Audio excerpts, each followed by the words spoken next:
Alright, here we are. We're going to do a lab with quantitative analysis of household chemicals. And what you see before you are some of the chemicals that we are going to use in this lab. There are 8 of them. Beginning over here on my right, we have calcium carbonate, CaCO3. You should record that. Calcium carbonate is chalk, sometimes found in antacid tablets. Calcium sulfate is our next one. This is you'll find in drywall, CaSO4. Starch, which is a main component of our diet, like potatoes and corn and rice and all that fun stuff, has starch in it. Starch is given to you with a C5H10O5 and an N after it, which is indicating a repeating string of chemicals. Sodium chloride, you're pretty familiar with that. Salt your French fries, also used as an ice melt sometimes. Sucrose, common table sugar, you will find that in your home, no doubt, and a little sugar in the tea or coffee depending on what you drink. In baking, the next one is sodium bicarbonate, NaHCO3, sodium bicarbonate. Baking soda, also deodorizing the refrigerator sometimes. Sodium carbonate is a washing soda. It's often used as a water softener or in laundry detergents, also sometimes in baking powder. And our last one over here is fructose. Fructose is the fruit sugar that you get in the honey and the syrups and the high fructose corn syrup, apples, pears, juices, those things. We see the scupulas for the individual ones laid out in front. A set of test tubes and another set of test tubes that we're going to use to analyze our chemicals. And what are we going to use to treat them? We're going to do some tests. One is a solubility test, for which we'll just use DI water. Vinegar test. There is vinegar. Vinegar is acetic acid, CH3COO.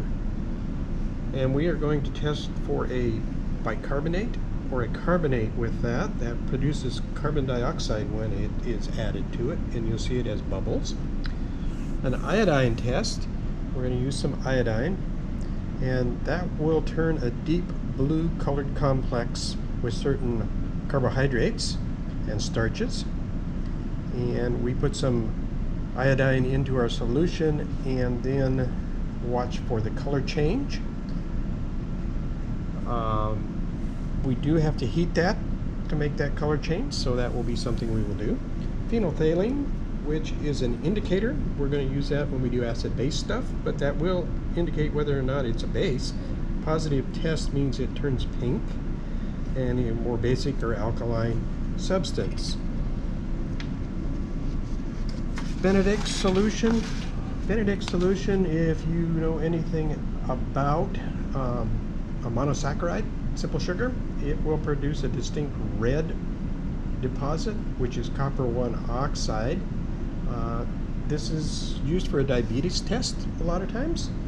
So again, this one does need to be heated up in warm water also to see a color change. And then our silver nitrate.